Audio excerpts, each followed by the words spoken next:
बहुत समय पहले की बात है। दूर किसी गांव में आशा नाम की एक लड़की रहा करती थी। कुछ समय पहले ही आशा के माता पिता की एक दुर्घटना में मृत्यु हो गई और आशा और उसकी बहन इस संसार में बिल्कुल अकेली हो गई। कोई भी पड़ोसी या रिश्तेदार उनकी जिम्मेदारी उठाने आगे नहीं आया। इसलिए आशा अपनी बहन की जिम्मेदारी उठाने का फैसला लेती है। आशा ने अपने माता पिता से ही केक बनाना सीख लिया था और वो बहुत अच्छे अच्छे केक भी बना लिया करती थी। इसलिए वह किसी बेकरी में केक बनाने का काम करने के बारे में सोचती है। घर में जो भी जमा पूंजी थी माता पिताजी की मृत्यु के बाद सब खत्म हो चुकी है। मुझे अपना और अपने बहन का पालन पोषण करने के लिए कोई काम करना ही होगा। मुझे केक बनाना तो बहुत अच्छे से आता है। चलो किसी बेकरी में ही नौकरी कर लेती हूँ और मेहनत करके अपना और अपनी बहन का पेट पालूंगी। किसी के आगे हाथ नहीं फैलाऊंगी।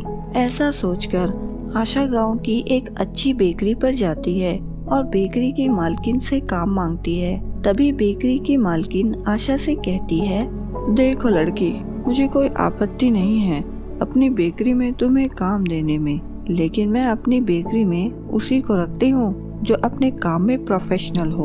अगर तुम यूनिक और टेस्टी केक बना पाओगी तो मैं तुम्हें काम पर जरूर रखूंगी। पहले तुम्हें एक केक बनाकर दिखाना होगा, तभी मैं तुम्हें काम पर रखूंगी, ठीक है? बेकरी मालकिन की बात सुनकर आशा खुश हो जाती है और वो केक बनाना शुरू कर देती है।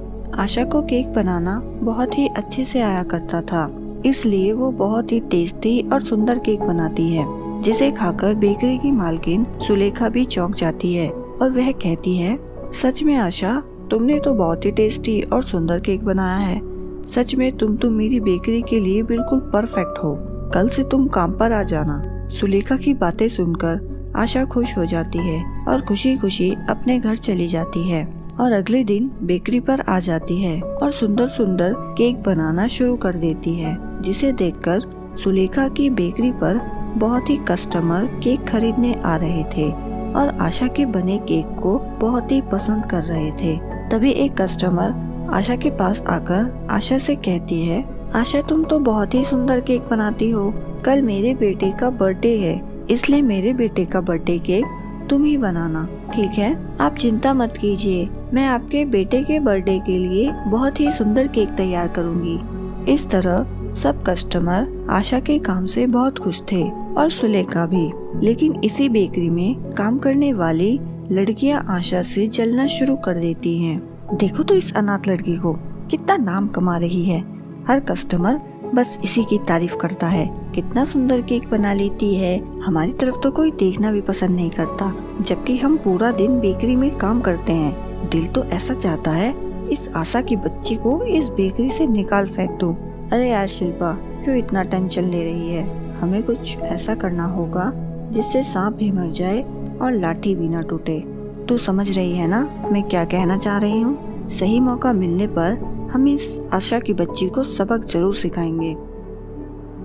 ऐसे ही बेकरी में काम करने वाली लड़कियां आशा को बेकरी से बाहर निकलवाने का प्लान बना रही थी और दूसरी तरफ आशा इन सब से बेखबर ईमानदारी और लगन से अपना काम कर रही थी। ऐसे ही दिन बीत रहे थे और एक दिन सुलेखा को 50 केक का ऑर्डर मिलता है और वह आशा से कहती है, आशा बेटा, मुझे तुम पर पूरा भरोसा है कि तुम मुझे निराश नहीं करोगी। बेटा, तुम्हारी वजह से मेरी बेकरी का बहुत नाम हो रहा है। सभी को तुम्हारे बने केक बहुत पसंद आ रहे हैं, जिस वजह से मुझे एक केक का बहुत बड़ा ऑर्डर मिला है, पूरे 50 केक का। अगर समय रहते तुम सारे केक बना देती हो तो मैं तुम्हें इस बेकरी का मैनेजर बना दूंगी। बेटा, मेहनत और लगन से काम करना। मुझे एक हफ्ते के लिए शहर से बाहर जाना है। मेरे पीछे तुम मेरी बेकरी का अच्छे से ध्यान रखना, ठीक है बेटा? आप चिंता ना करें, मैं पूरी मेहनत से 50 केक बनाकर ऑर्डर पूरा कर दूंगी। इस बेकरी से मुझे एक नई पहचान मिली है, मैं इसका अच्छे से ध्यान रखूंगी। आप आराम से जाइए। इस तरह आशा बेकरी की सारी जिम्मेदारी अपने ऊपर ले लेती है और पूरी रात जाग जाग कर 50 केक का ऑर्डर पूरा कर देती है।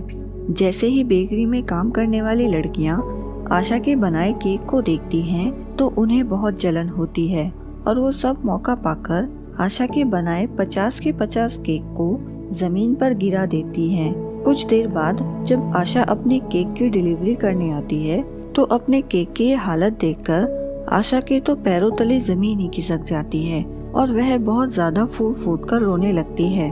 अरे नहीं, आज तो केक की डिलीवरी होने वाली थी, मालकिन जी भी आने वाली हैं और मैं उन्हें क्या जवाब दूंगी। आशा ये सब सोचकर बहुत रोए जा रही थी।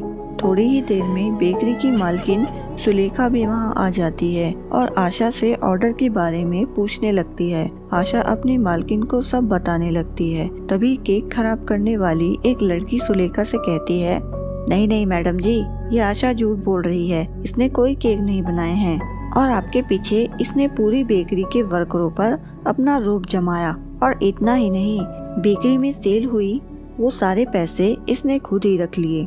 इतना सुनकर सुलेखा आशा को बेकरी से धक्के मारकर बाहर निकाल देती है। आशा रोते रोते जंगल की तरफ निकल जाती है और एक नदी के पास जाकर रोने लगती है। तभी उस नदी से एक जलपरी निकल आती है और आशा से कहती है, क्या हुआ आशा, तुम इतना परेशान क्यों हो। आशा जलपरी को देखकर पूरी बात बताती है। तभी जलपरी आशा को सोने चांदी के 2 केक देती हैं। ये लो आशा, ये सोने चांदी के केक हैं। सोने के केक से तुम जितनी धन दौलत चाहे मांग सकती हो और चांदी के केक को छूने से तुम किसी को भी अपनी सच्चाई बता सकती हो।